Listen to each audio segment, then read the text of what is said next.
Hi friends, ఈరోజు నేను వంకాయ బజ్జీ చేస్తున్నాను. ఇది రైస్లకి చపాతీలకి చాలా బాగుంటుంది. ఇప్పుడు వంకాయ బజ్జీ కోసం 1/2 కిలో వంకాయలు తీసుకొని చిన్న చిన్న ముక్కలుగా కట్ చేసుకొని నీళ్ళల్లో వేసుకోవాలి.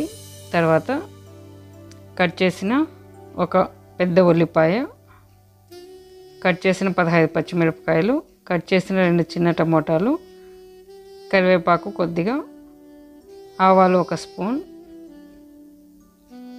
మెంతులు 1/2 స్పూన్, జీలకర్ర 1 స్పూన్, ఎండుమిరపకాయ 1, పోపులోకి పసుపు 1/2 స్పూన్, ధనియాల పొడి 2 స్పూన్లు,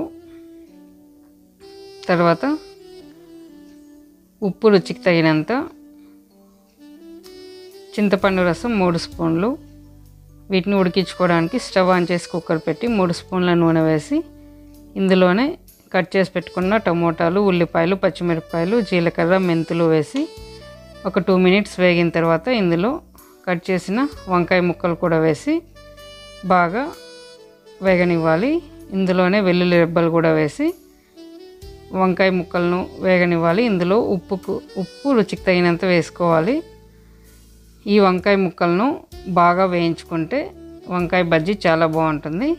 ఇప్పుడు వంకాయ ముక్కలు ఈ విధంగా ఈ స్టేజ్లో వేగిన తర్వాత పసుపు, ధనియాల పొడి వేసి బాగా కలుపుకున్న తర్వాత ఇందులో 1 గ్లాస్ నీరు పోసుకొని బాగా కలిపిన తర్వాత కుక్కర్ మూత పెట్టి 4 విజిల్స్ వచ్చేంత వరకు ఉడికించుకోవాలి. ఉడికించిన తర్వాత ఈ వంకాయలను మనం మెత్తగా మెదుపుకోవాలి. ఇందులోనే చింతపండు కూడా వేసి ఈ వంకాయలను మెత్తగా మెదుపుకున్న తర్వాత మనం పోపు పెట్టుకోవాలి. ఇప్పుడు స్టవ్ ఆన్ చేసి చిన్న కడాయి పెట్టుకొని 2 స్పూన్ల నూనె, ఆవాలు, ఎండుమిరపకాయ వేసి ఆవాలు చిట్లిన తర్వాత ఇందులోనే కట్ చేసిన ఉల్లిపాయలు కూడా వేసి ఒక 1 మినిట్ వేగిన తర్వాత కరివేపాకు కూడా వేసి వేయించుకోవాలి. ఇందులోనే ఇంగువ చిటికెడు వేసుకుంటే చాలా బాగుంటుంది.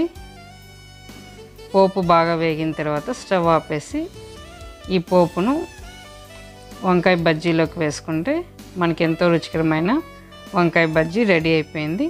ఓకే ఫ్రెండ్స్, వీడియో నచ్చితే లైక్ చేయండి, షేర్ చేయండి.